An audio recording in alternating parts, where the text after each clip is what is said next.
আসসালামু আলাইকুম welcome everyone. Back to Ishan's mom happiness channel. আজ আমি বানাবো বাটার গার্লিক চিকেন। তো বাটার গার্লিক চিকেনের জন্য সাধারণত বোনলেস চিকেন নেওয়া হয়, কিন্তু আমি একটু হাড় মাংস খেতে ভালোবাসি, সেই জন্য মিলিয়ে মিশিয়ে নিয়েছি। এখানে হাড় মাংসও আছে আর হাড় ছাড়া মাংসও আছে। ওভেনের মধ্যে একটা কড়াই বসিয়ে দিয়ে তার মধ্যে বড় কাপে 2 কাপ পানি দিয়ে দিলাম। এরপর আমি চিকেনগুলোকে দিয়ে দিলাম, আর চিকেনগুলো একটু ছোট ছোট পিস করা আছে। হাফ টিস্পুন লবণ দিয়ে দিলাম, আর এখানে আমি এখন আর কোনো মশলা ইউজ করব না। ঢাকা দিয়ে 5 মিনিট এটাকে বয়েল করে নেব। 5 মিনিট পর আমি ঢাকাটা ওপেন করছি। এর থেকে আর বেশি সিদ্ধ আমি করব না, গ্যাসের ফ্লেমটা অফ করে দিয়েছি। বাটার গার্লিক চিকেন বানানোর জন্য অনেকে কিন্তু চিকেনটাকে এইভাবে বয়েল করে না, কিন্তু এইভাবে একটু চিকেনটাকে 5 মিনিট জাস্ট সিদ্ধ করে নিয়ে তারপর বানিয়ে দেখবেন, এটা কিন্তু দারুণ টেস্ট হয়।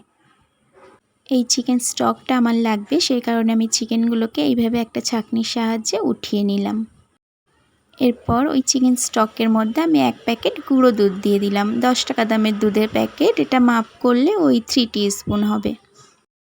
গ্যাসের ফ্লেমটা কিন্তু অফ আছে। আমি খুব ভালোভাবে মিশিয়ে নিয়ে ওটাকে এক সাইডে রেখেছি। এরপর যে মাংসগুলোকে উঠিয়ে নিয়েছিলাম তার মধ্যে আমি একটু গোলমরিচ গুঁড়ো দিয়ে দিলাম 1 টিস্পুন মতো, আর 1 টিস্পুন কর্নফ্লাওয়ার এখানে দিয়ে খুব ভালোভাবে আমি মিশিয়ে নেব।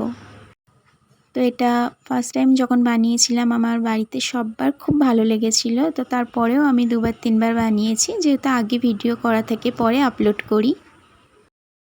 তো যতদিনে ভিডিওটা আপলোড হচ্ছে আমার বাড়িতে এটা 3বার বানানো হয়ে গেছে, এতটাই টেস্ট এটা হয়েছিল। তো পুরো রান্নাটাই আমি বাটারে করব।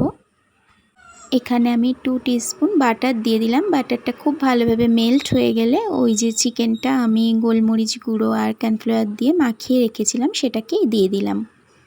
চিকেনগুলোকে আমি একটু হালকা ব্রাউন করে ভেজে নেব। তো 2 থেকে 3 মিনিট সময় লেগেছে এইভাবে ভাজতে। সবগুলোকে আমি উঠিয়ে নেব। সবগুলোকে উঠিয়ে নিয়ে ওই কড়াইয়ের মধ্যেই আমি আবারও 2 টিস্পুন বাটার দিয়ে দিলাম। বাটারটা মেল্ট হওয়া পর্যন্ত অপেক্ষা করব।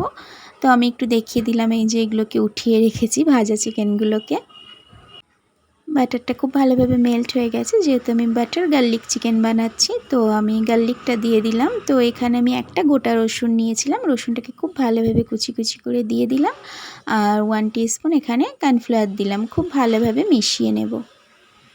তো এটা এইভাবে 20 থেকে 25 সেকেন্ড এইভাবে মেশাতে মেশাতে একটা ক্রিমি ভাব চলে আসবে। তার মধ্যে আমি হাফ টিস্পুন চিলি ফ্লেক্স দিয়ে দিলাম। চিলি ফ্লেক্সটা কিন্তু আমার বাড়িতে বানানো। এরপর আগে থেকে ওই যে চিকেন স্টকের মধ্যে আমি পাউডার মিল্ক খুব ভালোভাবে মিশিয়ে রেখেছিলাম সেটাকে দিয়ে দিলাম। দিয়ে খুব ভালোভাবে সবগুলোকে এইভাবে মিশিয়ে নেব। এখানে আমি হাফ টিস্পুন কালো গোলমরিচ গুঁড়ো দিয়ে দিলাম, আর অল্প একটু লবণ দিলাম, যেহেতু আগে লবণ দেওয়া আছে। খুব ভালোভাবে মিশিয়ে নিয়ে এরপর আমি চিকেনগুলোকে এর মধ্যে দিয়ে দেব। এই রান্নাতে আমি কোনো রকম ঢাকা ব্যবহার করব না, এইভাবে ঢাকা ওপেন করেই রান্নাটা করব। তো চিকেনগুলো দেওয়ার পর আমি 5 থেকে 7 মিনিট এইভাবে হাই ফ্লেমে রান্না করে নেব। যেহেতু কর্নফ্লাওয়ার দেওয়া আছে তো নাড়াচাড়া একদমই বন্ধ করা যাবে না। এইভাবে 5 মিনিট খুব ভালোভাবে নাড়াচাড়া করে নিয়ে রান্না করে নিতে হবে। আর কর্নফ্লাওয়ার দেওয়ার কারণে এটা কিন্তু ঠান্ডা হয়ে যাওয়ার পর এর গ্রেভিটা একদম ঘন হয়ে যাবে। তো একটু গ্রেভি থাকতে থাকতেই গ্যাসের ফ্লেমটাকে অফ করে দিতে হবে। তো এই যে আমার রান্নাটা একদম কমপ্লিট হয়ে গেছে। এই রকম গ্রেভি থাকতে থাকতেই আমি গ্যাসের ফ্লেমটা অফ করে দিয়েছি। তারপর আমি 10 মিনিট রেস্টে রেখেছিলাম। 10 মিনিট রেস্টে রাখার পর আমি সার্ভ করছি। এই রেসিপিটা পরোটার সঙ্গে খেতে খুব ভালো লাগে, বা শুধু শুধু খেতেও কিন্তু ভীষণ ভালো লাগে। তো আপনারা অবশ্যই এইভাবে একবার ট্রাই করে দেখতে পারেন, দারুণ টেস্ট হয়। এরকম ধরনের আরও রেসিপি দেখার জন্য আমার চ্যানেলটাকে সাবস্ক্রাইব করে রেখে পাশে থাকা বেল আইকনটা প্রেস করে রাখতে পারেন, যাতে করে যখনই নতুন ভিডিও আপলোড করব আপনার কাছে সাথে সাথে নোটিফিকেশান পৌঁছে যাবে। একটু চিলি ফ্লেক্স আর কারি পাতা দিয়ে ডেকোরেশন করে নিলাম। রেসিপি কেমন লাগলো অবশ্যই কমেন্টে জানাতে পারেন। আবারও দেখা হবে নতুন কোনো ভিডিওতে নতুন কোনো রেসিপির সাথে। আল্লাহ হাফেজ। আল্লাহ ব্লেস অল অফ ইউ।